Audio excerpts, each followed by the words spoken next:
Hello and welcome, heroes, to the Crit Academy. I am your host, Justin. I am your co-host, Brandon. And I'm your co-host, Dan. This podcast was created to provide you, our heroes, with new and reusable material for both players and DMs. We hope to inspire you with creative content that you can bring with you on your next adventure. Our show may not be suitable for young children, but neither is our D&D games. Neither are our D&D games. If I didn't get like 10 complaints about us using the plural on is, it wouldn't be a big deal. Try again. I read it as written in the script, yet Jackwagon. No, you used No. is our D&D games. It says our. But that's not what he said. Screw you. Our show may not be suitable for young children, but neither are our D&D games. I'm serious, 10 episodes I didn't complain about it until I got 5 emails about, God damn it, pick one! And actually Sarah is one of those people, I think. She's like, it drives me nuts. I don't know if it was Sarah. It might have been Molly, actually. It was Molly. It was Molly, wasn't it? It was Molly. Sorry, Sarah. Screw English conventions and their ever-shifting nature. Yeah, I only speak bad English, so I wasn't really sorry, but I could realize if that bugged her and Troy and about 3 other people, I'm like, we should probably try to make it some sort of effort. This episode is brought to you, This episode is brought to you by our generous Patreon donors. If you do not know what Patreon is, it is a membership platform where creators can build relationships with their most loyal fan known as patrons. It is a reward tier based system where you give us money in exchange for special stuff. Sam can't speak either. Neither are our end games. Yeah, yeah. Well done. And he actually got a chance to type it out and fix it. I hate Nazis. Especially grammar Nazis. Yeah, so we got all kinds of rewards. You can join our show live when it starts on time. You get access to our private Discord channel, as well as you're entered every month to win commissioned art by Brandon, who gives away his free art to our patrons, but also takes commissions, full body color art for just $20, man. And you can get line art for $8, right? Yeah. It's a really great deal. He's even super busy right now because he was telling me how busy he was. So definitely send him more of your business if you like the anime style art stuff. It's fantastic. We want to thank you for joining us today here at We want to thank you for joining us today here at... Oh, fuck. Shut up. I'm going to get it. We want to thank you here for joining us today here... Thanks for joining us here today at Crit Academy Studios, where everything's made up and your roles don't matter. Why are you laughing? Yep, that's right. Your roles are like a ghost knight without her undead steed. Ooh. It also make me think of the biggest thickest scene from Monty Python and Life of Brian. Haven't seen that one. I won't ruin the scene, but I will say what makes it better though is when you find out that the extras in the scene were told, without being told what the scene was about, that if they laughed, they'll be fired without pay. Oh no. That's funny. You're laughing. How do you not laugh at that? Well, I guess if you're the guy getting fired. But like I said, if you watch the scene and you have that knowledge, that just makes it seem more hilarious. Yeah. Like one guy's exploding, trying not to laugh. We like to start every episode off on a high note by giving away fat loots. Ian, who's our winner today? Our first winner for Goblin Stone is Amorius Poet 81. When it comes crashing down and it hurts inside, you gotta take a stand, it don't have to hide. That's amorous, by the way. Whatever. Amorous Poet 81? Yep. Congratulations, Amorous Poet 81. You are this week's winner. If you enjoy the adventure, please head on over to Goblin Stone and leave them a review. Let them know what you like, what you didn't like. And, Brandon. What? If they would like to be entered to win one of our 3 prizes that we give away every week, how can they do that? They can go to our website and subscribe like champs. Nailed it. I asked Ian that and he forgot. It's not in the script. You've literally been here since episode 30. That does not change my statement. Fair enough. So we got a really great show for you guys today. Our show is broken up into several segments. Our first segment is our show is broken up into several segments. We have our Let's Talk About Blank segment. We have a question submitted from patron Sam Bridge. Our main topic today is the Midgard Heroes class analysis of several of the fighter archetypes. And then we'd like to wrap the show up with our Unearthed Tips and Tricks, where we bring new and reusable content for you to bring with you on your next adventure. What, pray tell, is in our Unearthed Tips and Tricks for those who are listening for the first time? Everything! That about pretty much covers it. everything. You See, get- we got encounters that we make. We got monster variants. We have magic items, and we have a character concept that you can use. Those are fun. Is there a fifth one? and we have a DM tip. Oh, the DM tip and the player tip. Yeah. I guess those are Yeah, UTT. Because we all know how important the tip is. Walked right into that one. Yeah. But before all that, we spent a few minutes talking about what's going on in our realm. You. Ian, you've got something interesting and juicy to talk about. I got a few things.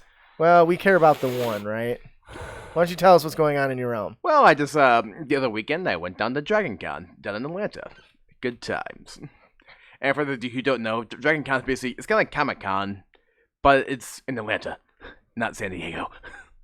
But there's a lot going on there, though. Like, a lot of celebrities showed up. I know, like, a few people from Doctor Who showed up, a few people from Lost Girl, a few actors actually from the Arrowverse from the CW. So, Oh, dude, the blonde Felicity.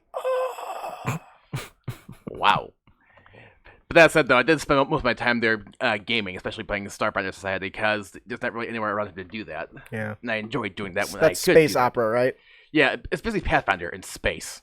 Very cool. And you can go to our Facebook and scroll down a few bits, and you can see a nice photo. Well, Someone's jealous. yeah. I'm Is that on our Facebook? Yes. I thought it was on his. Is it? Do we not put it on our Facebook? We I- should. He needs to do that. I can't do that. Fair enough. Who is that picture? Who are you with? Okay, because Brendan's kind of upset that I managed to pull this off. In the dealer's room is the cosplayer Yaya Han selling her material, and I managed to get my picture taken with her. Jeez. The best reaction though was from my aunt, who is completely clueless about nerd culture. And her comment was, "So who is this friend you have here, and why am I just finding out about her?" It's because I just met her last night. It's like no, auntie, it's just someone who's internet famous. You wouldn't know who she is. That's funny. Does that defeat the purpose of being internet famous? She's more internet famous than us. Yeah. That's not a high bar to hurdle over. You said you ran into some people that listen to our show. I did. Holy shit! How awesome Yeah, is I saw that? that. Can you give them a shout out? Do you remember their names? You probably don't. Not at all. But the thing though is, they're still in the early episodes, so they had no idea who I was. Oh man, that's awesome. So that's exciting. How did they know you were on the show? Or I was wearing a Crit Academy shirt the first day. oh, nice. I love it. 10 points for promotions. Yep. That's fantastic. But I also did go there with a friend of mine too. So You must imagine what it was from their standpoint. It's like, oh, you listen to Crit Academy? It's like, I'm one of the co-hosts of Crit Academy. You're Ryan? No, I'm Ian. There's no Ian on the show. You're such a poser. Actually, at this point, you guys have been on the show longer than Ryan was. Because Ryan was for like the first 25 episodes or so. It's okay though. They'll get to like episode 35 and be like, well, we're a bunch of assholes. Well, he was on episode 5 and 6 as a guest. yeah, I was. Or 6 or 7. Anyway, I'm not saying that our fans are assholes. You guys are pretty good. well, if they're anything like me, they probably are. He's an asshole. It's true. I called him out on that earlier too. Um, And actually, kind of on a fun note, what ended up being a hilarious moment actually happened on my way back. I used Lyft to go back and forth between the Airbnb where we stayed at and the hotel, but also was taking back to the airport. And on my last day, this woman picked me up, and honestly, being Lyft, we had a conversation. oh. And wow. Anyway, and when we were talking, she casually asked me, "So you married?" I'm like, "I used to be." And then in the voice that only a Southern black woman can pull off, she looked at me and goes, "What did you do?" I'm not going to try to mimic it. It's like no, it wasn't anything like that. That's funny. You want to ask him what's going on? Yeah, but that was kind of that weekend in a nutshell. And next up on the deck, we have Brandon. What's going on in your realms? Well, the family and I got into a new apartment, so we're doing good there. I Excellent. just got internet today. It sucks when you don't have it, and you're like, man, it's a regular part of your life, and If this was like you're living back lost in the without 80s. it. Can you just imagine what would happen to all of us if the internet just went away? Oh. I would probably lose weight because I'd be chasing down a bunch of bastards to make it work. Oh. One thing I forgot is I'm going back to my midnight shift again at work. So Awesome. yeah. So I got a bunch of commissions in line that I gotta get going on, and that's Don't forget about the normal commission for the month too. no commission for the month. Normal Oh, commission. that's right. I haven't chosen a person for August yet, have I? No. Or September. Ah, man, I am behind. Bum, bum, bum. You must be a rogue. Huh? You're Wow. behind. Oh, yeah. No. No. No. Okay. No. I'll cut that out. That didn't work very well. We'll cut that out. It's fine. Only good, bad jokes go on here. Only good bad jokes. So Okay. that's everything you say? The fuck? Yeah, exactly. I'm gonna stab you. Don't give him a knuckle bomb. No, what the fuck is wrong? No, you do not. We do not Knuckle support. bomb? You're the only person who calls a fist bump a knuckle bomb. Do you not go? No. No. Well, then you guys fucking just lost like 10 cool points. Well, let's not fucking call the knuckle bomb. You need to step up your game, bro. Oh my god. Don't be hating. You call a toilet a shit eater? No, I call it my throne. Well, your throne is tiny. So, you have a problem with the size of my throne? Yeah, I do. I hate when I go to take a shit and I sit on my balls.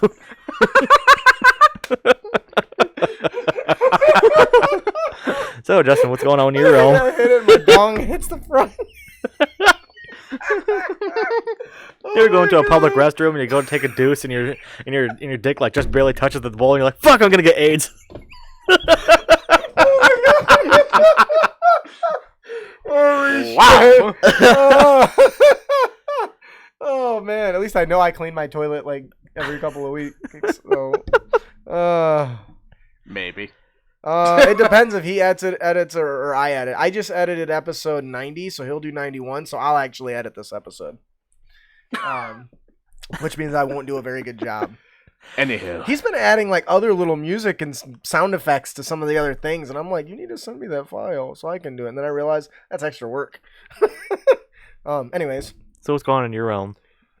Actually, something really cool. On Wednesday, as of this recording, last Wednesday, I ran D&D at church for a younger crowd. Ah. 12 and younger, which is younger than I usually do. Usually I do between like 12 and 16, around that range. So what I did was,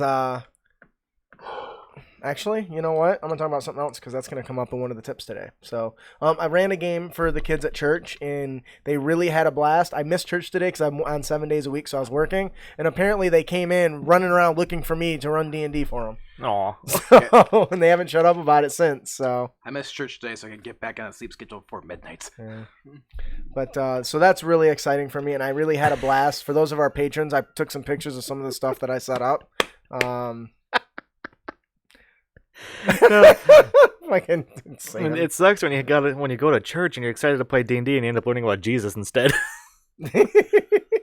I've done a lot of good stuff with that, and the kids really enjoy it. So fuck off. The D&D is a powerful tool. Yeah, it is. Well, I'll tell you what; those little bastards hate King Herod, man. I made that guy the pompous, murderous, venomous pile of crap I could, and they hated him as soon as they talked to him. I'm like, yeah. Made him he killed some babies too. So, anyways, so yeah, I really enjoyed that, and so apparently that's what I'm going to be doing for the rest of my Wednesdays. So there goes my WoW time. Wow. Like, yeah. Well, WoW is like Wednesdays was the days Alicia goes to choir. So now I'm going to the church with her, and so there goes my game time. So I got a game subscription. I'm never going to get to play again. Well, a different kind of game time anyway. Yeah, that's true. I do play. I play a lot of D&D now. I play on Wednesdays. I play occasionally on Thursdays. I play bi-weekly Fridays. Fucking everything. Are you anyways, so yeah, I think that'll do it for In the Realm. I'm probably gonna have to cut a shit ton of that out because damn. But that'll do it for In the Realm. If they'd like to visit other realms, how can they do that, Ian? Why, they can go to Audible, where they can get a free Audible book download and a 30-day free trial. All they gotta do is go to audibletrial.com/critacademy, and we have a link on our webpage for it too. Yeah. In fact, I think we should cut out moving forward, we're going to cut out the audibletrial.com and just send them directly to the website. Because that'll drive more traffic to our site. There's a little button they can press. Anyway. Yes. Anyway, so I'm really excited for today's show. Well, I already did that part, didn't I? Maybe. Yeah, I did. So our next segment, we have our Let's Talk About Blank segment, where we have listener submitted questions that we answer incorrectly most of the time, but to the best of our ability. Brandon, do you want to? You okay? Do you need a punch to the gut to make you feel better? If he's coughing, he can breathe. That's true. I didn't know that. Yeah, that's how you can tell the difference between someone who's choking and not choking. Oh, okay. Are you good? Yeah. Are you sure? Yep. Your eyes tearing up? Yep. It's a sad moment in history. Brandon, who is our question from today? It is from our patron, Sambridge. And his question is, I need a DM ruling. A party has a sorcerer, but no wizard. The party kills wizard and takes his spellbook. The spellbook has spells in it that are also on the sorcerer's spell list, such as fly. Can the sorcerer read the spell from the book and thus make scrolls from the book? Well, I know Ian's really good with the rules, and I kind of know them. Brandon, you don't know them at all, so what do you think about this? I don't know anything about them. Oh, damn, what was the difference between the two? A wizard learns by reading. A sorcerer can just do. Yes, the sorcerer just knows. Innately. Innately? Like they just know? They figure it out. Kind of like a Kamehameha wave. Then what's the point of writing it into a scroll? Because I'm making you scrolls. That's not actually true. Because anyone can use scrolls? Who can use scrolls? Anybody that can use it if it's on their spell list. Without preparing it. Then he's just writing out scrolls. The only thing I can see it being used for is selling them. Okay, that's interesting. Ian? Well, it's been a while since I've read through the Magic section, because I haven't really played Magic characters too often, but I know the big difference, though, is with scrolls, when you use them, they're gone. They disappear. Whereas with spellbooks, they stay there. But I also do know that you do have to spend money in some components to learn spells too. And you have to do the same thing for scrolls. So I think, logically speaking, if you do decide to cut up the spellbook, you're kind of changing the contents to one-use items instead of something else permanent that somebody can walk around. So I can definitely see arguments for that being implemented that way. Yeah, I agree. And there's no rules for either way, so that's kind of one of those things where DM discretion is what it comes down to. Yeah. So I would say that yes, the sorcerer can read the spells, but I don't think I would treat them as scrolls, because the difference between a spellbook and a scroll is a spellbook is basically the recipe. Right. A scroll is the recipe and all the materials and energy needed to do it. Yep. Combined into that sheet of paper. Yeah. So as is, I probably would say no. That being said, there are instances I can see them finding a person who might be able to do that for them. And in fact, talking with Sam, because he actually asked this question forever ago, and it's just now making it to the show, he actually said his players, and Sam, please correct me if I'm mistaken, that his players took it to somebody who then was able to do that very thing. They took the spell book, they lopped off the bindings and was able to successfully convert them into individual scrolls. Yeah. Now, what the cost to the players was, I don't know. I would make it very costly. The biggest cost is you lose a spell book. Well, that too, yeah, if you don't got a wizard who can actually copy from it and use it. But I would never let the sorcerer just read right from the book and do it, because that's not how their magic works. No. But I do like what his players decided to do. He let them find somebody who was magically inclined that had the capabilities to individually do that. To me, I would make that a really high cost. Everyone always says, man, my players got all this gold. What are we going to do with it? There's a great use for it. Well, in Eberron, there's no problem there. Oh, yeah, everyone's got magic, so... If... Wizard's the one that has to prepare his spells, right? Yeah. Yes. So, if they have a wizard spell book, and then a wizard joins their party later and has his own spell book, and then grabs that spell book, does that mean he can prepare twice as many spells? No. No, but they can learn what spell... They could probably copy the spells down from one book to another, as long as they abide by the cost and the time that it takes to do that. Yeah. Sam says... but a sort can read a scroll and do. So, you mentioned that anybody can cast a a spell from a scroll. Yeah. According to Sage Advice, if I'm not mistaken, that's not actually correct. You can only use a spell scroll with a spell from your spell list. Which makes sense. I disagree with that. I may have been getting mixed up with previous editions too. And I actually disagree with that. I always thought the benefit of having a scroll was anybody could use it that could read the text. You just right? have to pay for it. Yeah. Oh, okay. Sam says the merchant converted the book to scrolls for his own profit, not something he gave the players, but the players could then buy it if they wanted. Right. So I think that's a very good use of it. I think it was very clever how you handled it. And I think I don't think that there's a better way to do that, really. Really, though, at the end of the day, as long as it makes sense for the narrative. Yeah. And you're consistent, that's, yeah. One of the consequences of using the Stone of or the Eye of Agamotto is you could rip apart time. They should really put those at the beginning of the spell. It's from Doctor Strange, right? Yeah. Yep. That's hilarious. You could destroy us all! Well, there was no warning. Should really read the whole thing before you do it. Reminds me of Wile E. Coyote when he's reading the instructions for the hand grenade. And then he's reading down and says, okay, pull pin, release lever, make sure to throw a grenade before it explodes. And he looks down and is like, oh, because he didn't read ahead of That time. is the most unrealistic show in all of American history. Do you know why? Because they're still alive? He's still alive? No, because nobody reads the instructions for shit. Except for Bilbo Baggins. The only one to read the end license user agreement. Right? Yeah. All right, so is there any other points on that? Just the furnace with wings. No? I'm good. Okay. Well, that'll do it for that question. Sam, we hope we answered your question, and if we didn't, you can tell us in chat and complain to us. That'll do it for our Let's Talk About Blank segment. Now on to the meat and potatoes of our... If the Let's Talk About Blank sandwich... Or if the Let's... Dang it, now I want a sandwich. If the Let's Talk About Blanks segment is our bread of our sandwich, the main topic is our meat of our hypothetical sandwich, right? So we are going to be talking about... I thought the main topic was actually the condiments, like the peppers, the toppings, lettuce. No, you think the UTT is the special sauce? Yeah. No, the UTT is the meat. Oh, no, I think it's the special sauce. It's the brisket. It's a brisket. Oh, my God. Without a brisket without special sauce, though, is just... Delicious. No.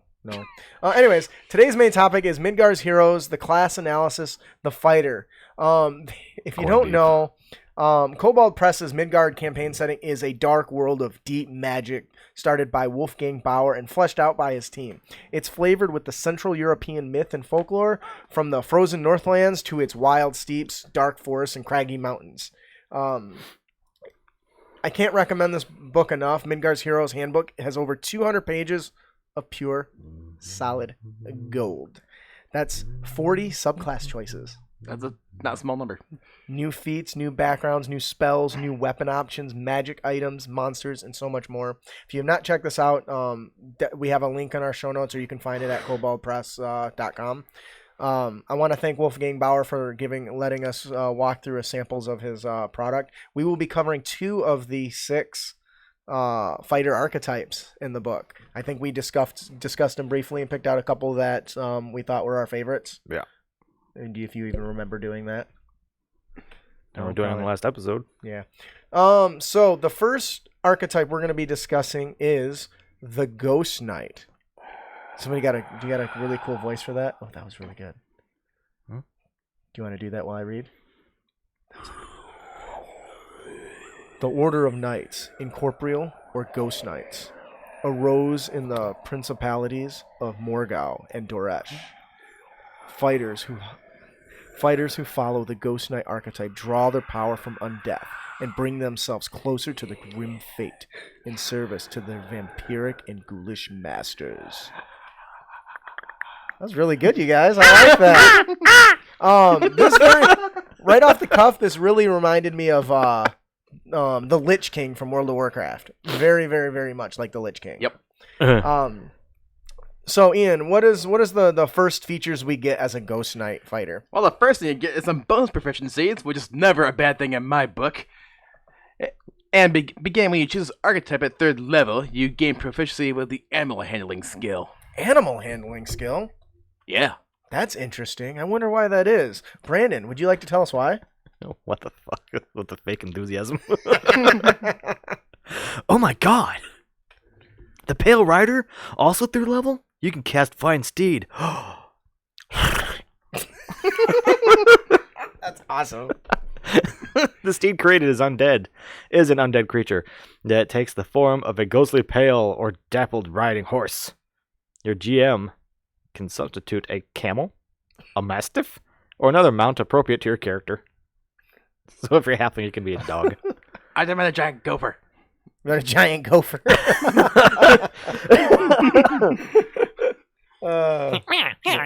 Finish that up. When you reach 7th level, a ghostly undead warhorse becomes available. You can cast the spell once and regain the ability to do so when you finish a long rest. While riding your mount, you can use a bonus action to have the steed make one attack. All right, so these two, as soon as you pick up this concept at 3rd level. Am I the only person who's disappointed it doesn't summon coconuts? I don't have coconuts, so that's the best I can do. Oh, that was really good. Mine's, hit the mic. So what do you guys think about these two features here? Hey, get rid of the knight or the cavalier. Yeah, it is kind of similar. I love the flavor of the undead. Undead kind of look. Once again, I play World of Warcraft, so I'm gonna go back to that. My Death Knight has this like undead thing that I can ride, which is pretty baller. Also, can remember the Skull Knight from Berserk. Oh yeah, very much. I really like that that they specifically call out that the DM or the GM can substitute other animals for this. That it's not just the one thing that better fits the thing. So you want to. So here's what popped in my mind. Giant gopher? No, I would love to do a giant snake. A giant snake. I'd be a snake surfer. Like it's just a skeleton though, right? Yeah, we were talking about this the other day. How awesome would that be? That's some good flavor. I think it's really cool. I think these are some pretty nice features. Getting a mount at that early by magic is pretty awesome. Though of course you still have to deal with all the slowpokes that are following you. Maybe your undead horse can pull a chariot or something with him, kind of riding shotgun. Well, I don't know. It looks like because at 3rd level you can get a steed. You can find a steed. So technically, wouldn't that mean that you could find multiple? Well, I think the spell is it might be the spell find steed or maybe similar. Because at 7th level, an undead warhorse becomes available, which means it's another kind. I just picturing like in Dragon Age Inquisition where you whistle and the horse knight appears next to you. Actually, that was the next thing. It always runs from off camera. Yeah, that was the next thing I was going to ask is how do you guys envision this working? Does it just appear out of nowhere or does it come galloping towards you out of the darkness? Or, personally, I envision like this giant, like, dark purple and and black flame like stable appearing and swinging open and then this creature kind of magically coming out of it, almost like a portal. I see differently. What would you see? How do you see this working if you were to take this archetype? Because you really could flavor the summon any way you want, right? Yep. You hold your palm out above the ground and you raise it up, kind of like how Nappa does when he blows up that city. Oh, yeah. Right? Two fingers. Do that, and the skeletal remains of whatever you want comes crumbling out of the ground. As you can see, its muscles are starting to swirl around its bones, and it forms into a beast, and he's like, oh, there's my mount. That is baller. And you just jump on it. So do you think it comes with a saddle? Probably not. Because if it's an undead, it's going to be a pretty boning experience. It's going to hurt your ass. Oh, I broke that Majida.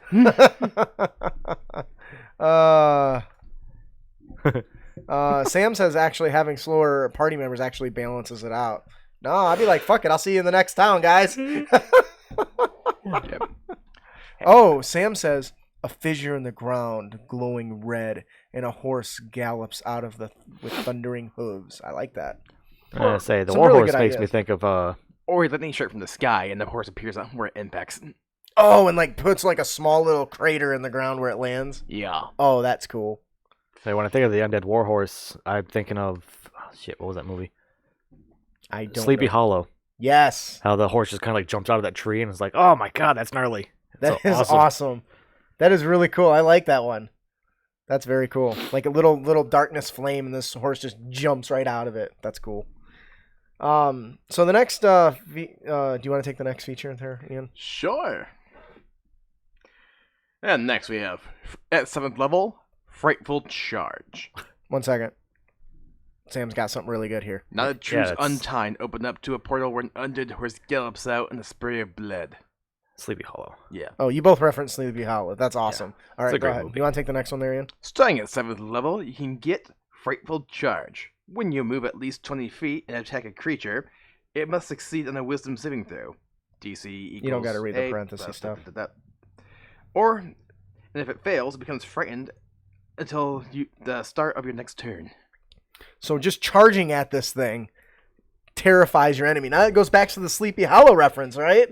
Where this thing is just it's got muscles dripping off of its bone or blood running down it or it's just intimidating in and of itself.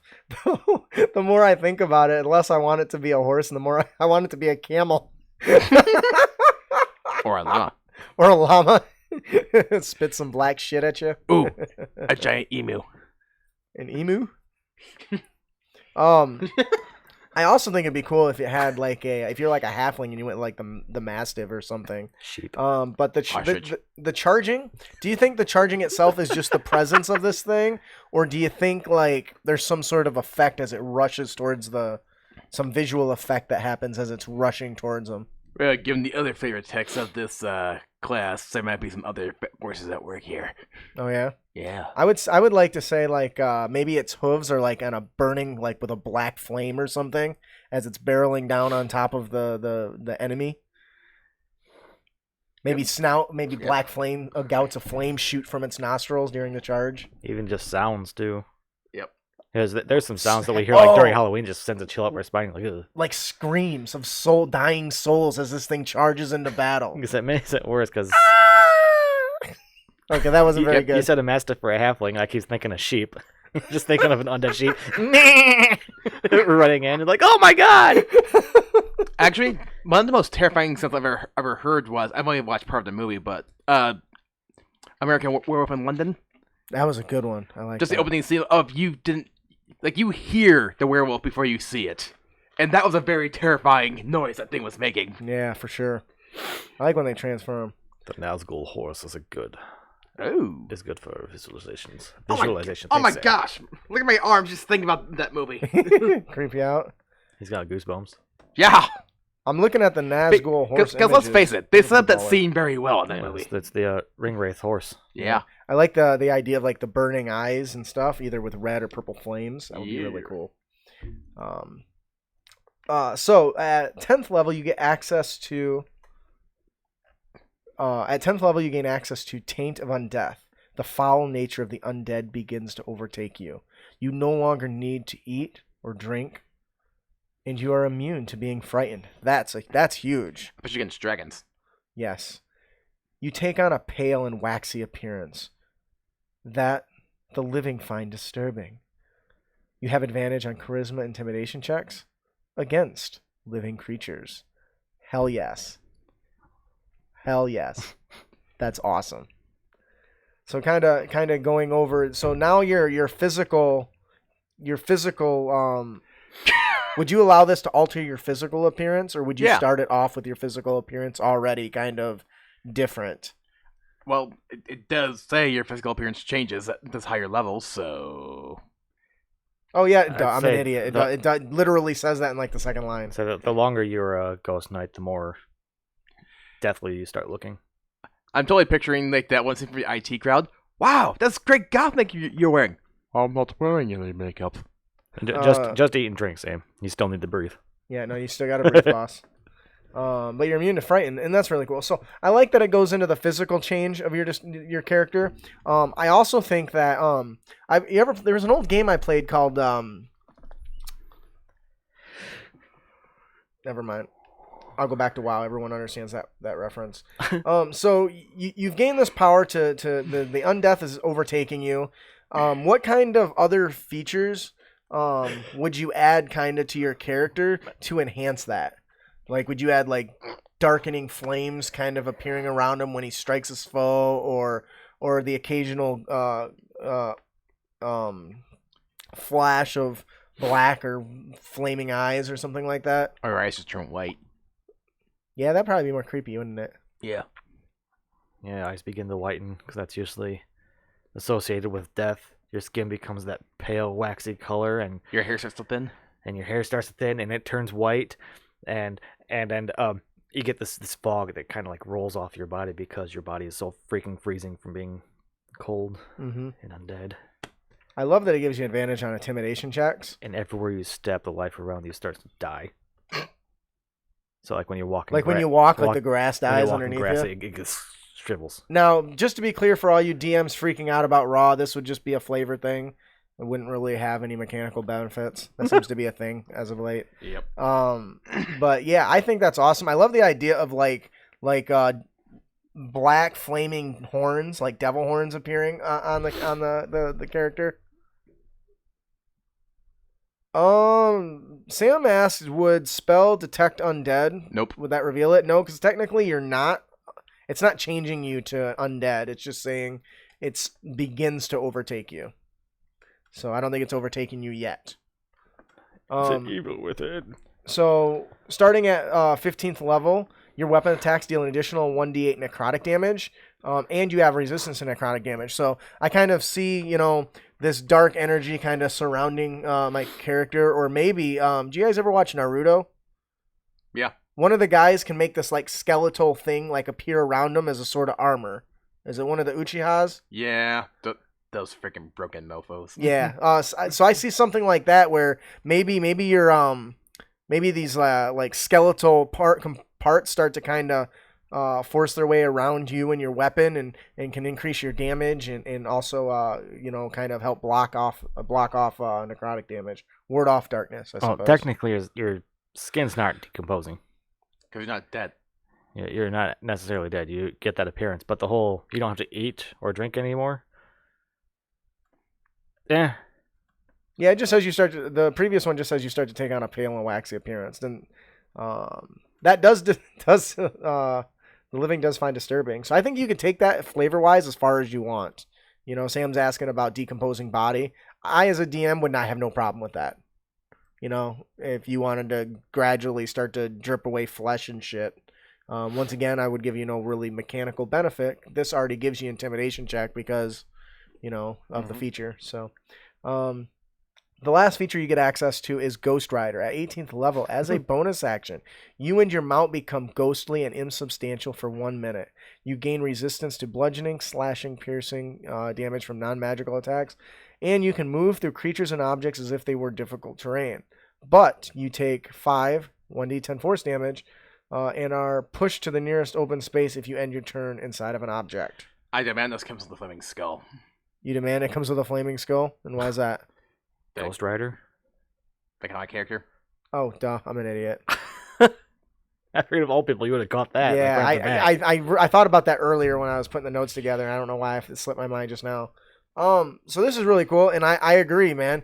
Once again, I don't, from a flavor standpoint, I don't think there's anything wrong with saying, hey, my head has this illusion of it, that it's burning, and it looks more like a skull at this point. Yep. Now you just need some chains to wrap enemies in. Yeah. Yeah. So if they go through this this kind of insubstantial, do you think it's probably more wraith and ghost like? Yeah.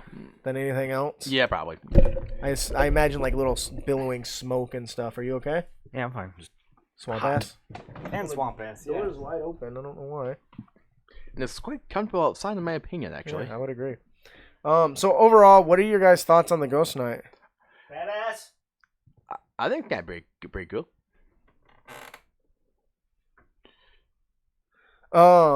Sam's asking about whether you can see objects in the ethereal plane. It doesn't actually shift you into a different plane. It just makes you insubstantial. At least it doesn't say that, obviously. Probably for balance reasons.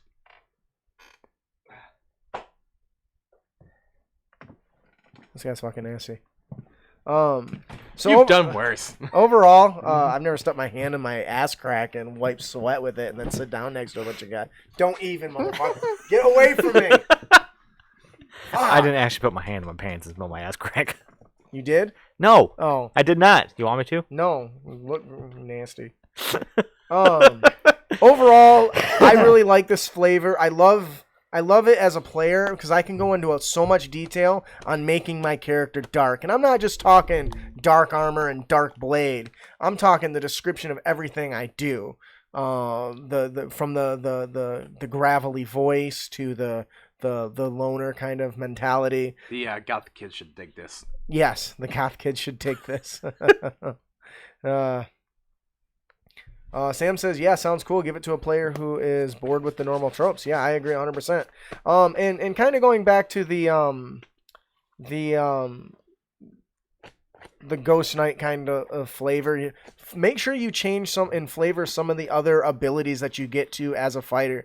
Second Wind is a really common fighter ability that gets used a lot, but instead of just calling it Second Wind, reflave it as this dark energy rushes from around you and swoops around like a spirit, rushing into your mouth and into your nose and into your ears and revitalizes you with this dark power. Or the grass dies when you use it.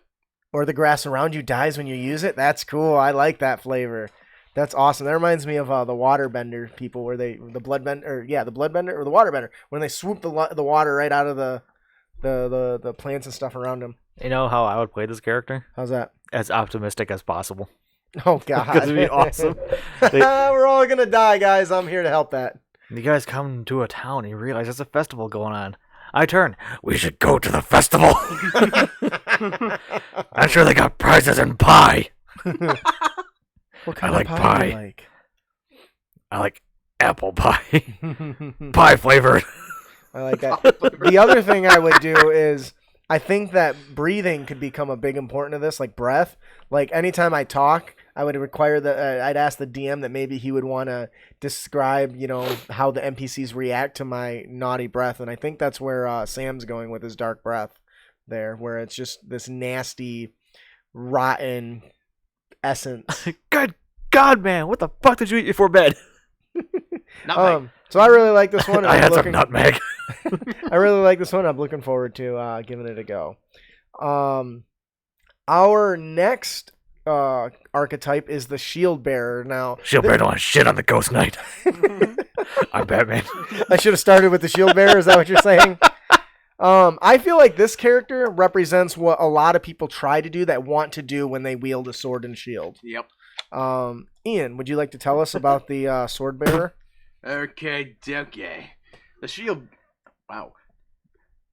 bearer archetype comes from the Ironcrag Cantons, and they're a staunch bulwark against any foe. Fighters who emulate this archetype became one of their shields, bolstering their defensive power and even turning it into a crushing weapon. Can you move that closer to your mouth for me? That'd be fantastic. Giggity. Hello. Yo. I think all of our audio is kind of low. I wonder why.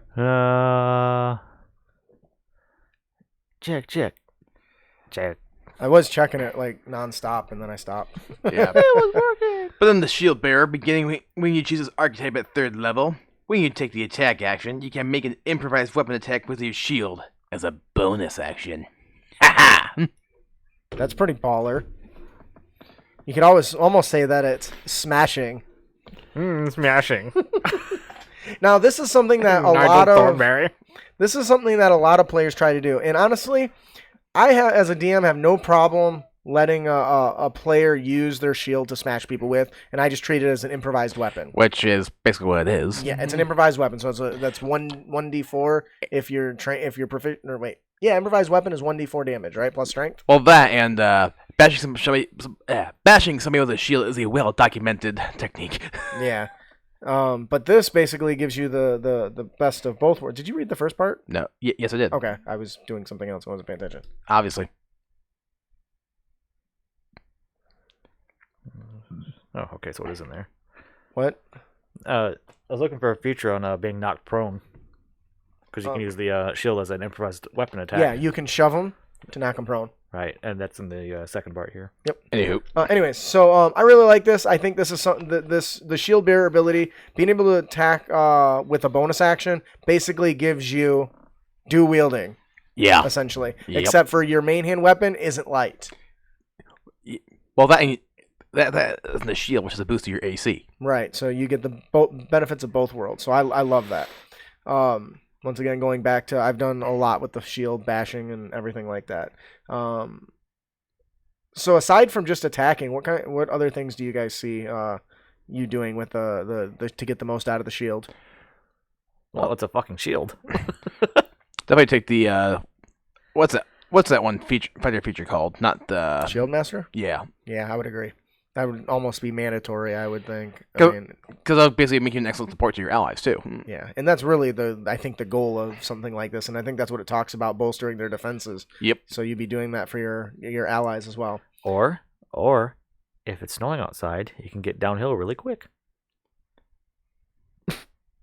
I see what you did. Throw it on the ground and slap shield surfing. Yep. I think everybody's tried to do that. Some succeed, some succeed, some don't. And some have failed in games big time. What does that say? As long as they are not trying to do it as an additional action, Shield Mastery feat gives this as a bonus action. Oh, That's what Sam says. didn't know that. Well, there you go. So I really like that. The next feature you get access to. Do you want to take that one actually? Starting at 7th level while you are wielding a shield, your foes treat the area within 5 feet of you as difficult terrain.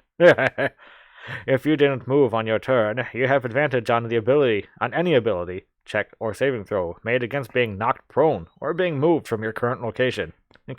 As in you are a shield wall. Yeah, basically. That's a shield wall is an awesome ability. I'm totally picturing 300 right now. That I feel like that might be some of the inspiration for this. And Spartans, lay down your weapons. Persians, come and get them. See, that's on Family Guy. It's like, yeah, remember when I was on the couch at 300? Hey guys, do you mind if we can be like 299 for 5 minutes? I gotta take a Duke. Sam says, yeah, just not like Legolas down the stairs. It doesn't end well.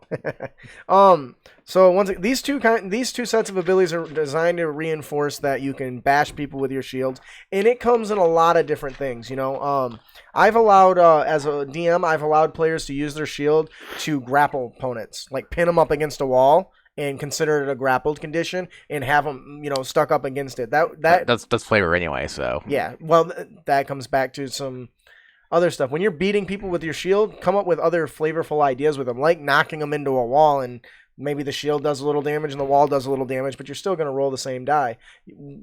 This is something that's really easy to flavor and get creative with. Whether it's beating an enemy with it, or maybe you ran out of bowls and you use your round shield for soup. Actually has happened. Yep. So, at 10th level, you gain access to the improved fighting style. When wielding a shield, you gain the following benefits appropriate to the chosen fighting style. If you chose the defense fighting style, when you are missed by a melee attack made by a creature within 5 feet of you, as a reaction, you can shove the attacker, and if you're success, you can push the attacker away and then move into the space that they've vacated. Nice. Allowing you to really push your weight around and control enemy positioning. Which, if you're fighting on a bridge or if you're fighting on the top of a rampart or the edge of a cliff, that can become exceedingly powerful. Or even next to a window. Yeah, I don't know why, but that made me think of once again. There was a documented quote from a Spartan where they would often would paint stuff on their shields for design to intimidate their opponents. And apparently one Spartan painted a fly, actual size, onto his shield. And everyone was like, why the crap did you paint that tiny fly in his shield? Well, when I shield bash my enemy's face, it'll look like a lion.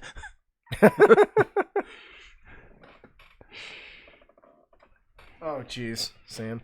The next one is if you chose the dueling fighting style. Once per turn, when you hit a creature with a one-handed weapon, increase the damage you deal by the amount equal to your shield's AC bonus. Nice. That's really nice. So I kind of envision that as you're smacking them, you're pushing them back, clunking them in their head with the shield, leaving an opening, and maybe thrusting in your blade or something like that. It's almost like at that point you've got multiple attacks with your shield by adding that little extra damage, because it says once per turn. So you really could do this on either your turn or during a reaction, right? Yeah. Which makes it really nice because it boosts that reaction. Does the AC bonus go up based on how big your shield is? Yeah. No. Shields only give an AC bonus of 2 unless they're magical. I guess I'm thinking of other editions. Yeah, in other editions that was true. Yeah. That's actually some people's complaints about shields in 5e. People complain about a lot of things, though. And I think we've talked briefly about things you can do. Like, I think in a few episodes we talked about you taking a shield and getting a tower shield where you could dig it into the ground defensively and just essentially take the dodge action. But instead of calling it the dodge action, you're taking down a stern defense behind your shield. And I think I've even given the player like partial cover or some shit like that. Yep. Hey, Katara, my baby girl just showed up. It's a dog. Yeah. Did I not? I guess. Yeah. My dog is named Katara, and she is adorable. And not a human child.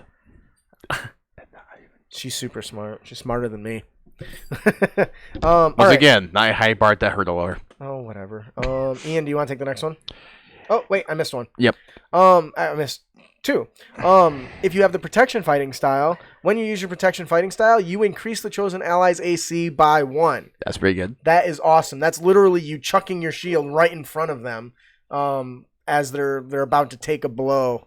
Though I've always envisioned myself, if I take that action, like just knocking them out of the way and taking the brunt of the blast, And then the last one, if you chose the 2-weapon fighting, you are now proficient with the improvised attacks made with the shield, which you weren't before. Hey, you were.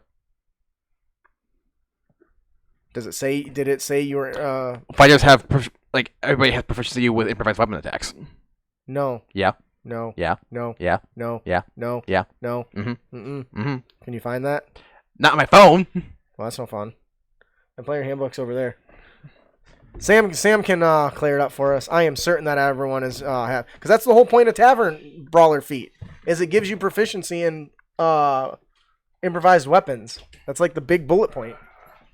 Okay, so while he's getting ready for me to prove him wrong, you are proficient with improvised attacks made with a shield, and improvised attacks with the shield deal 1d6 instead of the 1d4 that improvised weapon generally gives you. So this basically is it's 2-weapon fighting with your shield, which is effing phenomenal when you want to beat the shit out of people.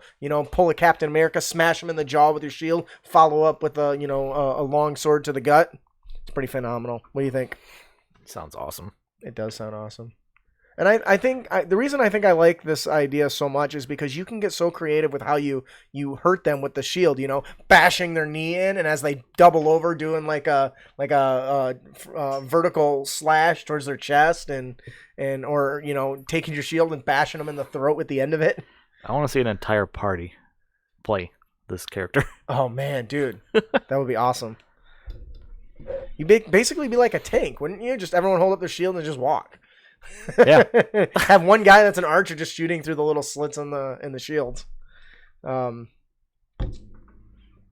He's looking for improvised weapons. You want to go ahead and take the next one then? Yeah. Let's see here. Shield the mind. Starting at 15th level, you add your shield's AC bonus to Wisdom, Intelligence, and Charisma saving throws. That's insane. So you've got so good at using your shield, you can protect your mind? I guess. What this kind of reminds me of is I'm going through. I'm using my Audible account to listen to the Aragon series, and they talk about shielding the mind from attack and how you have to build up a mental wall to prevent enemies from breaking in. That's kind of what this reminds me of. Not only have you physically learned how to block, but you've learned how to put shields in your mind to protect yourself from enemies and their influences, and that's pretty cool. Do you think they just imagine a giant shield that's a wall? Or in their mind's eye, there's just an entire wall made of 1,000 bucklers. I don't know. Would you like to take the? I really like that one. That one's pretty straightforward. I'm never gonna have that like shield in my mind out of there now. Would you like to take the last one there, Brandon? Unassailable Bulwark. At 18th level, while wielding a shield, you have resistance to bludgeoning, piercing, and slashing damage from non-magical attacks. In addition, when you fail a saving throw against being charmed, frightened, paralyzed, petrified, stunned, or knocked prone, you can choose to succeed instead. Wow. After using this ability once, you must complete a short or long rest before using it again. You also have advantage on ability checks and saving throws against effects that would cause you to drop your shield. Wow. What do you think about that? Really, after a short or long rest? So to me, this is an improved Indomitable. Indomitable. Indomitable. Yes. Abominable? Indomitable.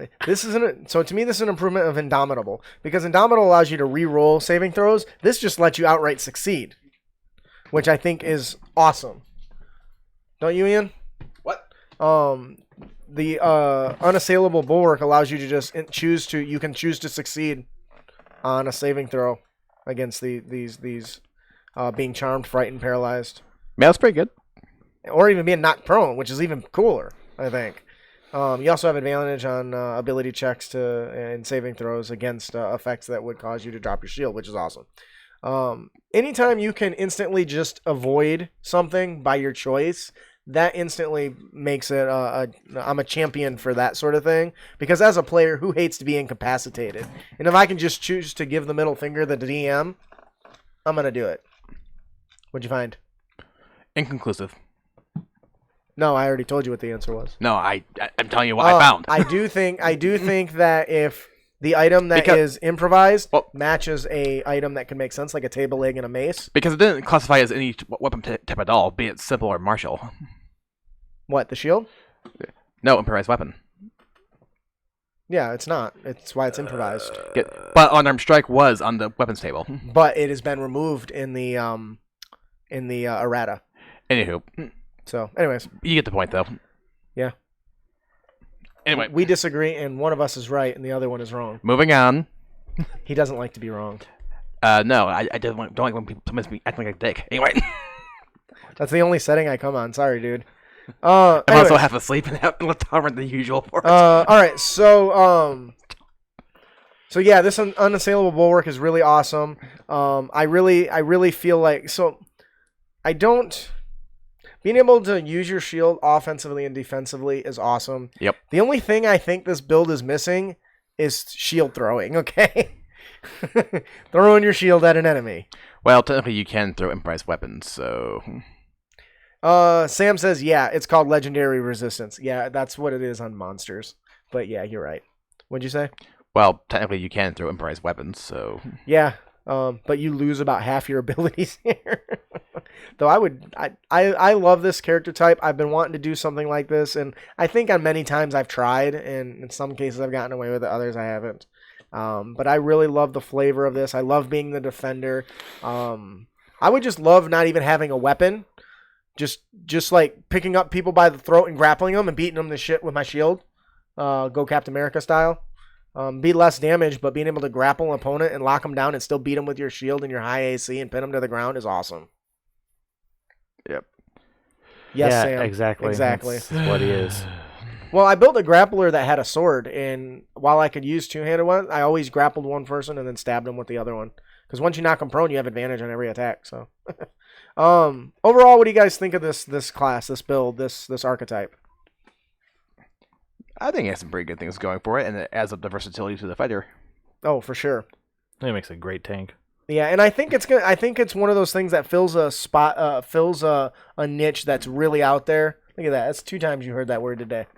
That fills that niche that a lot of people are looking for, but don't feel like they quite get. In the end, I think that this really adds a lot of good flavor to the help action or to the dodge action, because in the help action, you can bash somebody's face in and distract them, granting help. Dodge! Or taking the dodge as you taking cover behind your shield. So go on. Why didn't you dodge? They just can recontinue that stuff now. They're making new ones in Super. Of course they are. Yep. Yeah, but it took a long time. All right. Well, I think that... Oh, he actually dodged. You must be so proud. Well, I think that'll do it for our main topic today. Once again, you can find all of these. You can find these and more archetypes in the Midgard's in Kobold Press's You can find, if you like these concepts and you enjoy them, they sound interesting, you can pick up Kobold Press's Midgard Fuck. I don't think it's called that. It's called Midgard Heroes Handbook. Yeah, okay. If you like these character concepts, they've got a lot more. Check out the Midgard Heroes Handbook. You can find it in a link in our show notes, or you can head over to Kobold Press and search it. I bet you if you just Google it, you'll probably come up too.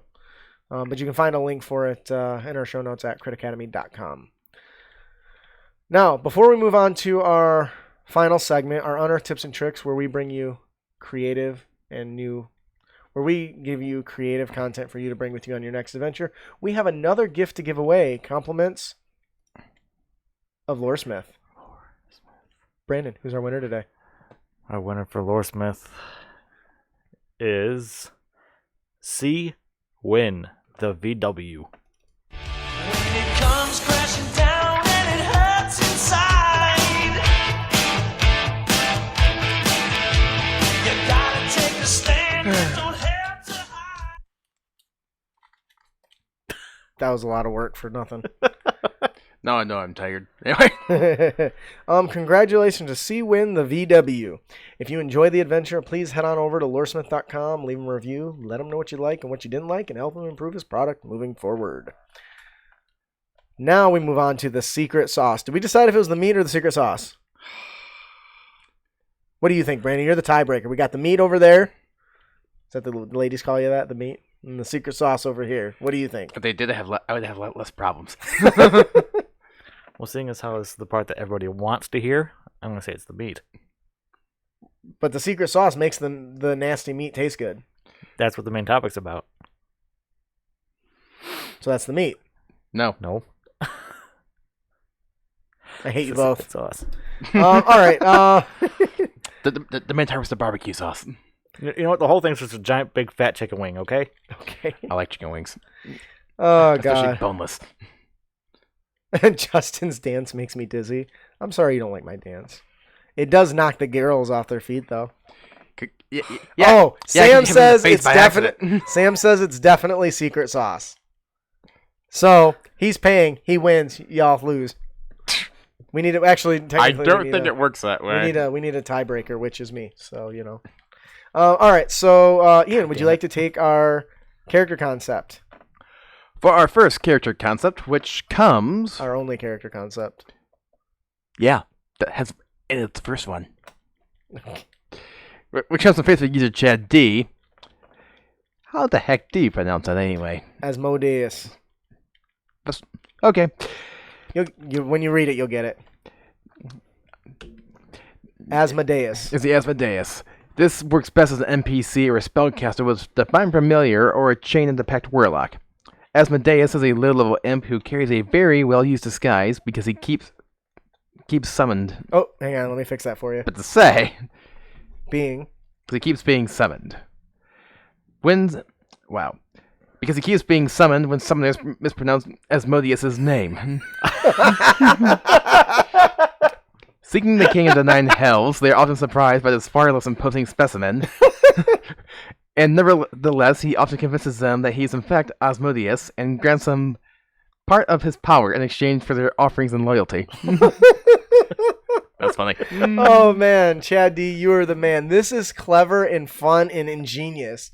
Because I know I mispronounce words all the time. I could only imagine what that would happen if I was trying to channel and summon something specific, you know? That reminds me of the meme that went around for a little bit of a wizard holding a scroll that you think says how to summon a demon, but he just says, I hate cursive. And it shows in the pentagram circle a lemon instead. How to make lemons? How to summon a lemon. I'm going to summon a lemon. He thought he boss girl and said summon a demon. So I really like this concept, mostly because it pushes roleplay on the DM's part to the player and the interaction between him and his character, which then should draw that player's character out from a roleplay perspective. You know, one thing that I love to do is play with my familiar. When I play a wizard, I always take the find familiar spell. I love interacting with them. Having a little imp that just talk shit as if he's better than the person that summoned him would be glorious. What would be worse, and I think more funny, is if the player actually believed it. Right? Yep.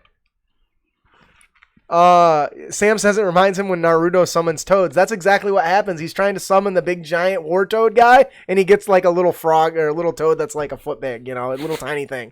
And that's pretty much what it is. And you can roleplay this as, he talks down to the person that summoned him, as if it's an inconvenience to Asmodeus.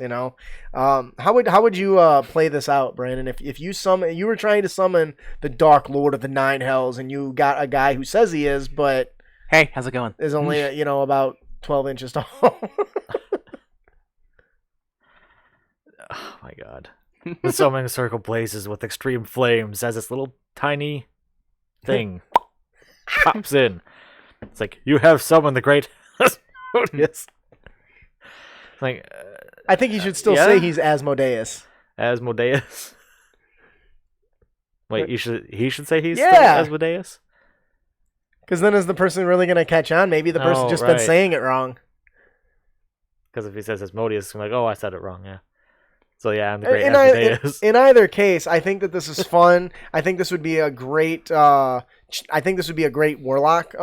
idea concept. Yep. And especially if it's one who does the Warlock get the Find Familiar spell? No, the Chain Pack Warlock gets a minion. Duh. You never had one wish. I'll get rid of all diseases so I can replace them with deadlier ones. I don't know. I would have a lot of fun with this. All right, mortal. I have a task for you. You will go and you will fetch Asmodeus's favorite wine, Bourbon Toe. That's a beer. It's an ale, isn't it? Yeah. You will go and fetch Asmodeus his favorite ale, this Bourbon Toe that you have brought to me. Do it now. I do not have the patience, or I will strip you of your power. Always threatening to take away his powers. I don't know how you could trust something that's only a foot tall. You can't. Yep, this only reminds me of Lucy from Disenchanted. Yeah, I have to watch that. Is that on Netflix or something? Yeah. Okay. Any it has other... a slow start to it, just to warn you ahead of time. But is there any other talking points for this? No. Okie dokie. That'll do it for our character concept. Oh, what does Sam say there? I can't read it. Looks can be deceiving, puny human. Watch my power vanquish your enemies. Attack fizzles out to nothing in a puff of smoke. He's poisoned. Oh, something's wrong. It must be the plane that I'm in. That, or maybe he just blames the spellcaster and his weak summoning skills repeatedly over and over and over when they can't slay a foe. This is your fault. I'm weak because you messed up the summoning ritual. That'll do it for our character concept. You forgot to put a lemon in the star. Our monster variant of the podcast is the Edget Shield Bearer. The peerless Edget is a backbone of the mighty Dragon Empire's military. These brutal warriors are trained to fight in deadly formations. Hardy and resolute, the Edget are the most commonly dragonkin, but lesser races sometimes surprise their scaled masters by aspiring to draconic perfection. Now, this monster is made out of several of the features, a couple different features from some of the other fighting archetypes. Yeah. In the Midgard Heroes Handbook, or Midgard's Heroes Handbook. Was it Handbook? Yeah. Yeah, Handbook. The Edget fighter archetype and the Shield Bearer. The origin for this is the Half-Dragon Veteran. So basically, if you're listening to the show for the first time, you'll take the entire stat block of the Half-Dragon with a few changes that we are going to discuss. First thing you want to do is you're going to replace the plate mail and short sword with chain mail and a shield. And you'll gain these features to the creature in addition to its normal features. I know it was wrong, but I kept wanting to read this as Edget. Yeah, me too. I totally get that. First one you get is Weapon Sweep. While the Edget Shield Bearer is wielding a shield and a versatile weapon, it can use its action to make a wide, sweeping attack. Make a shove attempt against a creature within reach. Wide sweeping attack. Make a shove attempt against a creature within reach.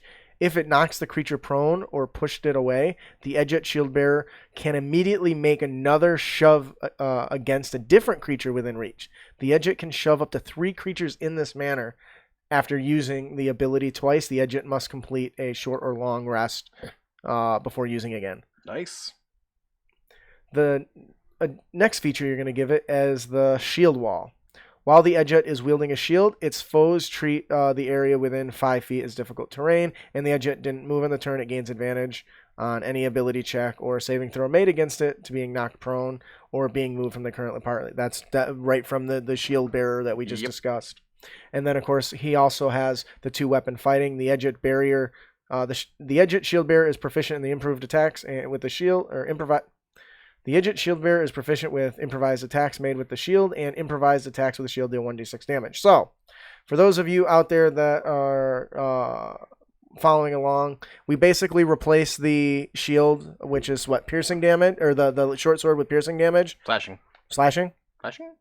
I think it's piercing. Anyways, you replace the damage of the short sword with the damage of the shield, and you still give the creature its 3 attacks, keeping all the damage within range of its CR, so that's not changing. What's really changing is its meaner and how it fights. Pushing people back repeatedly, maybe shoving them off of cliffs, knocking them off bridges, that becomes the kind of tactic for this character. Preventing people from entry. These would be great guards, right? Because they can just push people back without really harming them if they choose to, or can choose to knock them off the bridges they're trying to come in. The other thing is they're damn near immovable objects at this point with this shield wall feature. What do you guys think about this character? I think you get a lot of fun fighting these things and trying to come up with ways to get around them. Arrow fodder. Arrow fodder? I think they'd be great guards. I mean, I can see an entire city defended with these. And you can change the weapons in their hands from spears to swords or whatever you want and still keep it pretty balanced. This is really designed to be a heavy defensive creature. So I think it would be really good when you have an aggressive party that's got the big barbarian. What's he going to do when he charges in and he gets bitch slapped with a shield and knocked back 15 feet? Yeah. What would you guys do with this sort of kind of heavy defensive build? Shield wall! Shield wall! I would put the adventurers through an encounter where they need to retrieve something from a stronghold, and I'd put these guys right up front as guards. So they couldn't, so they wouldn't be able to easily have access to They're it. guards. Sam, what would you do with something like this? Or better yet, make it so they can't escape. Yeah. Ooh, take some of these guys and put it with Pole Arm Master. Ooh. Ooh, play the Shield Bearer archetype with Pole Arm Master. Well, Polar Master requires a 2-handed weapon. Well, it requires whatever. You're tired. Yes. I can tell. So we'll give him a few more minutes to type out what he's going to say, then we'll move on. Well, we're almost done. You're going to be okay. You're going to make it. In the meanwhile, Brandon, if you want to read the encounter. What are you? Give me that. I can solve that now. I've been practicing. Watch. I'll take that shit apart. Oh, okay. What else? He'll take that. You can have the magic item there, Ian, and then I'll take the last two because I have to talk about them because of personal things. Okay, so if Sam might not actually be there. He might have had to work, go back to do something for work. Right. If he posts anything, I'll stitch it in. So that'll do it for our monster variant, the Edget Shield Bearer. Could you not touch that when I'm talking? God damn it. Are you done? It's just okay. And that'll I knew it, asshole. I knew you were gonna fuck with it. That'll do it with our monster variant, the Edget Shield Bearer, which once again is comprised of several abilities from. Oh, there goes Sam. You should finish the point then set. Okay. Sam says, too late. I'm already gonna read Sam's. Sam says, how do you use these with Tritons? Defending a stronghold and add an underwater flavor with a shield trident combo. Ooh, and a net. Toss a net on that shit, man. Now you've got them restrained, and you can beat the shit out of them and push them off of stuff. This would be great if you had your city was like on a high rise or a pillar or like a big raised plateau or something. Cheers, Brandon gave me the extra time. Yeah, Hey, you're just welcome. fucking around, yeah. Fucking off. So that'll do it for our monster variant, the Edget Shield Bearer. Was that Vatir? Maybe. I think so, sure. Our encounter of the podcast is the Vatir statues. The Vatir statues. The Vatir are ancestral spirits, sometimes protective and helpful, but demanding of reverence and wrathful of offended. Oh, I was going to say, can you do a voice? You do so good ones. Or wrathful. Oh, okay, fine. It's about a... Okay. The Vatir statues. The Vatir are ancestral spirits, sometimes protective and helpful, but demanding of reverence and wrathful if offended. When our heroes enter a dungeon room, or even a collector's home, any place you may find mystical artifacts, works really. They discover an icy blue totem statue that appears to have white veins coursing through it, similar to lightning. Atop the totem is a carved head of a bearded skeletal figure with flashing blue sapphire gems for eyes. Maddening gaze. When a creature locks eyes with the statue, it can drive them mad. Any creature within 30 feet of the Vatir statue must make a successful DC 12 Charisma saving throw or become confused, as in the spell, for 1d4 rounds. If the save is successful, the target is immune to the effects for 24 hours. When the effect ends, if a creature was under the effects of the Vatir statue for more than 3 rounds, they...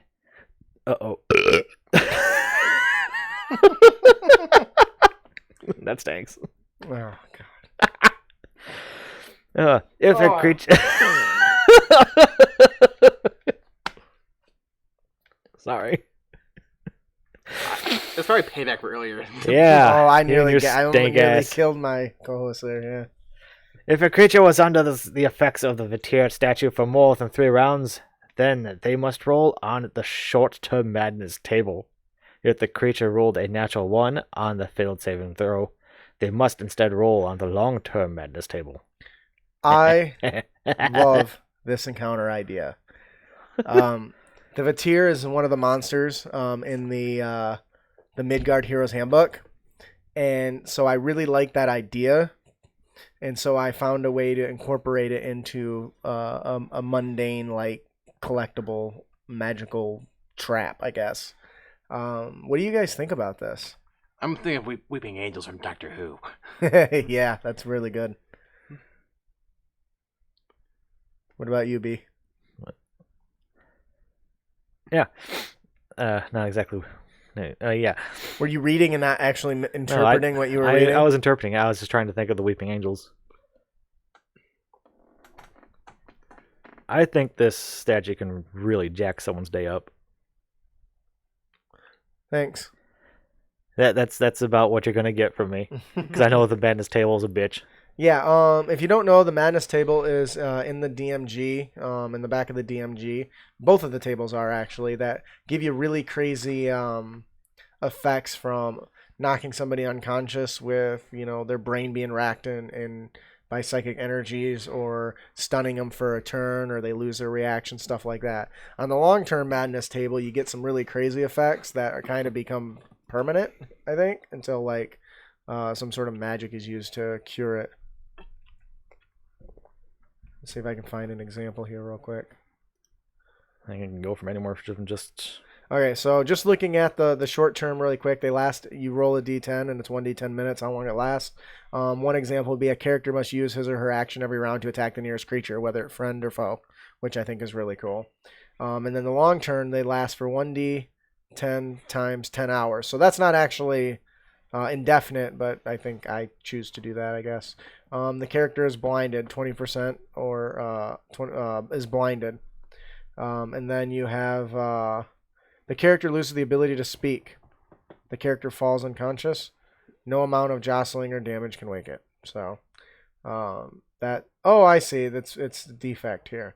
So so the character might lose its ability to speak, or the character falls unconscious and can't be woken. So there's a lot of different things that really just kind of there to represent your mind being racked by this crazy, whatever this damn thing is. It's a statue. Yeah, this crazy magical statue. If you don't know, the confusion spell basically assaults and twists the minds of creatures, spawning delusions and provoking uncontrolled actions, which is crazy. The statue sucks for anybody who likes to steal gems. Well, yeah, because they're gonna have to Everything. look at it. Because they have to look at the gems to get them out. And what's really cool is it can create a terrible situation where the players turn on themselves, which is dangerous for anybody. I also think that this would be really cool with combined with sweeping scythes or whatever, because some of the confusion effects and the madness effects cause you to move in random directions. So just moving right into the way of scythes would be awesome. All right, I think that'll do it for our encounter of the podcast, the Vatir statues. And for a magic item for the podcast, we have Cyrix teacups, which require attunement. These white ceramic teacups appear to most to be mundane. The side of each cup has a formed face, one of a sly, menacing grin. The other has closed eyes and a look of contempt. These cups are laced with powerful suggestion. If a humanoid hands you the cup with a contempt face on its facing you, accept it. If a humanoid you hand the cup to with the contempt face on it, accept it willingly. While you hold the cup with a menacing grin, they must succeed a DC 12 Wisdom saving throw, or use the teacup, consuming its contents at their first opportunity. After the first use, they are under no compulsion to continue using the object or even keeping it. When the cups are more than 100 feet apart, they lose their suggestion effect. Okay. Drink this poison. Yeah, that's literally what this is. You fill it with something. Yep. And they have the urge to drink it.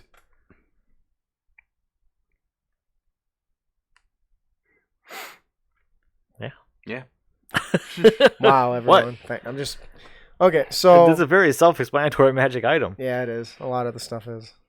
Like I'm here to barter the release of the hostages that you have. But first we're gonna sell us over some tea. Here. It's like I really want to drink this, but there's something I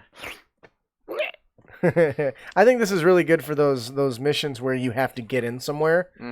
Because what guard after a long, hard day of work is going to turn down a nice cup of tea or coffee or wine? Depends if they'd never seen you before. Well, I mean, with a little bit of alter spell magic or disguise kit, you can easily look like somebody that they know. Maybe casing the joint, right? I think this is a great assassination tool, and I think it's great for gathering information because the poison can put people to sleep. It doesn't have to kill them. I mean, most people probably would just kill them, but yeah, you can use sleeping powder is probably easier to get than most poisons, so most deadly poisons. But it's a good way to break into places or to assassinate somebody when needed, I suppose. All right, that'll do it for our magic item, Cyrix teacups. Our Dungeon Master tip. Where'd that come from? What? The magic item? Yeah. Me. The Dungeon Master tip of the podcast is progressive kingdoms. You know, when you're trying to build a massive world, it's important to make it feel as alive as you can, which we've talked on the show at length about how important that is. Warring kingdoms is a large part of most fantasy adventure scenarios. Would you guys agree with that? Yeah. That's kind of the norm, right? So there's a couple things you can do to really bring your world to life and really include that sort of stuff, even if it's just lightly in passing. You know, if the kingdom that the adventurers are a part of is at war with the neighboring kingdom, take time to consider how much time has passed in the game as you've roleplayed, and whether or not there's been any gain or loss in that struggle on either side, you know. And it doesn't have to be anything that's directly relevant to the story that you're playing, but it can be a powerful tool to let them know that there's things twisting and turning and moving with or without the adventurers being involved. And you know, you can do it subtly too. You know, maybe when they walk up to the guards of the gate, they hear, "Did you hear that we were able to sack the city of Tyr?" No, I hadn't heard that. Or actually, roleplay with me, Brandon. There could be, 2 guards chatting it up as the PCs approach. Did you hear that we were able to sack the city of Tyr? What? Yeah, it's crazy. Apparently there was only a small contingent of 100 soldiers. Well, where are the rest of them? What? Where were the rest of them? I don't know. I assume the king thought that was enough. Oh, halt there. Or maybe they meet a local noble, and as they approach, they hear, we lost. We lost another outer village to those filthy barbarians. Those bloody barbarians are always taking our shit. Yes, I know, and this was unfortunate because it was a source of our wheat. Well, there goes the food for the winter. That was good.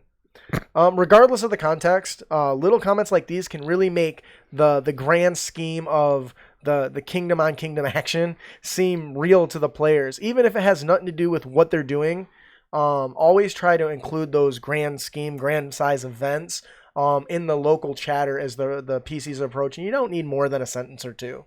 So, and, all that will really bring your world to life, especially if it's something later on. If they're level 1 now, that might become important later on if you decide to go that route.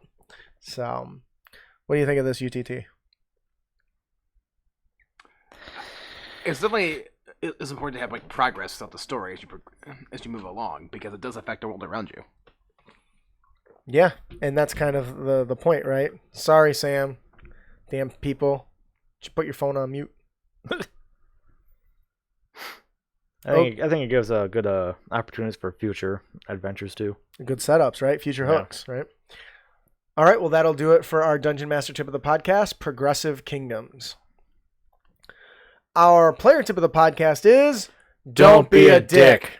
And you can avoid dickitude by using power cards. Now, I come from 4th edition where this was a big thing. Oh yeah. Well, I talked earlier in the realm about running games for my students, right? And a whole character sheet and all the features in the player's handbook is a lot for them. So what I did instead is I created little basic character sheets for the fighter and for the wizard and the archer and instead of giving them entire character sheets, I used Excel and I created a basic template and made these little power cards. And what I did is I copied and pasted basically the text that was in them into these little cards. And I found that not only is it a powerful tool for them to understand to make it more simple, but as a player, there's a lot of abilities and features you might forget to use regularly. So as a player, just like the people that buy the spell cards, having all your features and stuff laid out in like a power card format will make it easier not only to remember them, but to know when they're consumed.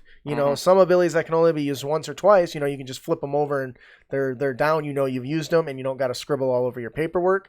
Abilities that you forget, like rustic hospitality, part of the folk hero background or those things like that people often forget about. If it's on a power card in front of them, they're less likely to forget about it. And it makes ease of access and quick referencing as opposed to trying to read your chicken scratch on a character sheet. What do you guys think about that? It's a good tip. Is it simple? Yeah. Would you guys use power cards? Not for me personally, but I can definitely see how it'd be useful for some players out there. Right. Yeah, especially when I first started playing, I was so confused on a lot of things. I think a power card would have helped or two. Yeah, and that's kind of originally why I said it. So if you got new players, this could be a great way to help them do that sort of thing, especially things with like bardic inspiration and things you have to give to other people, and you want them to remember that they have it. You know what I mean? So that'll do it for our player tip of the podcast. Don't be a dick. Yeah. And that'll do it for our player tip of the podcast. Don't be a dick. And you can avoid dickitude by creating feature and power cards. Yay! Well, that'll do it for our show. Before we close out today, we have one more gift to give away. Compliments of Jeff Stevens. Brandon. What? Who is our winner? Our winner for Jeff Stevens' prize is Canes and Fins 1. When it comes crashing down and it hurts inside.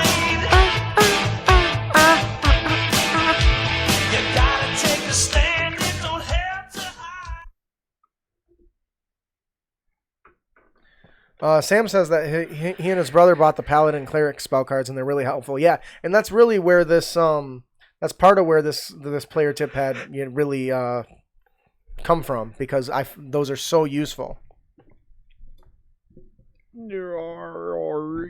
All right. Congratulations to Cans and Dolphins. What? Canes and Fins. Canes and Fins. Congratulations to Canes and Fins. One. If you enjoy the adventure, please let Jeff Stevens know. Write him a review. Tell him what you like, what you didn't like.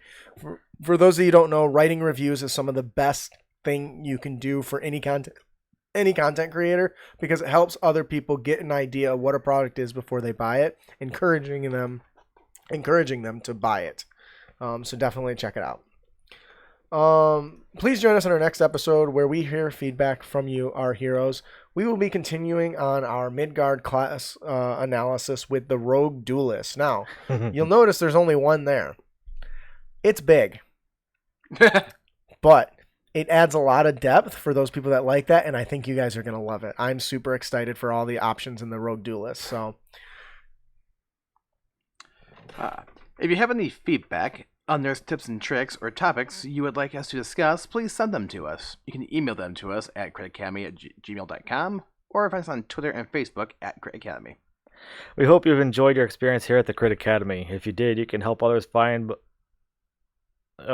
If you did, you can help others find the show by leaving a hopefully 5-star review on iTunes or the platform of your choice.